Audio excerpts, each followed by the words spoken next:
Vous l'avez vu dans la rue, sur Instagram ou même sur les podiums de la Fashion Week.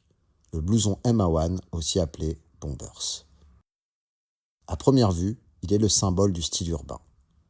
Mais en réalité, il est né pour survivre dans les cieux glacés de la guerre froide.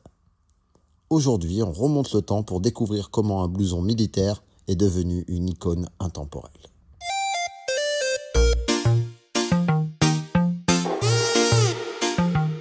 Le Bombers apparaît au début des années 1950, créé pour répondre aux besoins spécifiques des pilotes de l'US Air Force et de la Navy.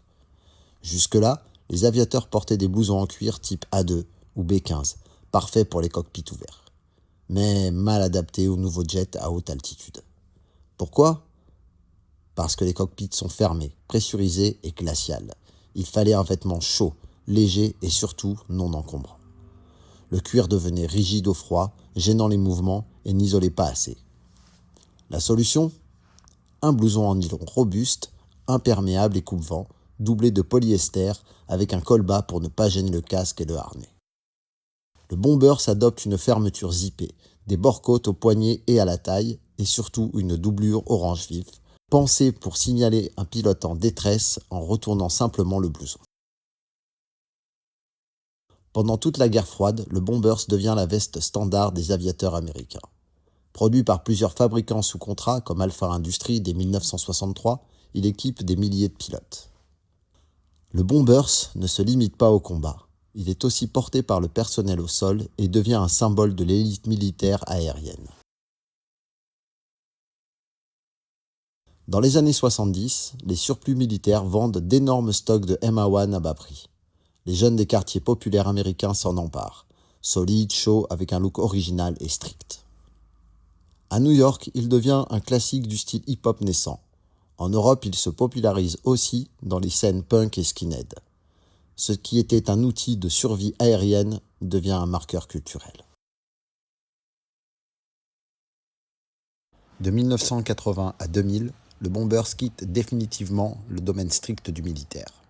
Des marques comme Scott, Stussy, Supreme ou même haute couture comme Balenciaga l'intègrent dans leur collection. La coupe se décline en version oversize, slim, avec des broderies, des patchs et des couleurs pastel.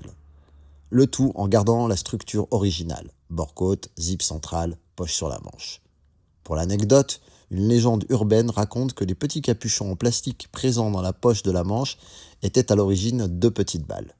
Le pilote les gardait en cas de crash en territoire ennemi, une pour abattre un ennemi et une pour lui-même. Mourir plutôt que d'être capturé. En fait c'est faux. Les premiers capuchons étaient de simples oublis fabricants. Et les poches qui les contiennent ont cette forme pour accueillir un stylo. Aujourd'hui, on trouve le Bombers dans toutes les gammes de prix, du fast fashion aux pièces de créateurs. Le Bombers est devenu un vêtement caméléon.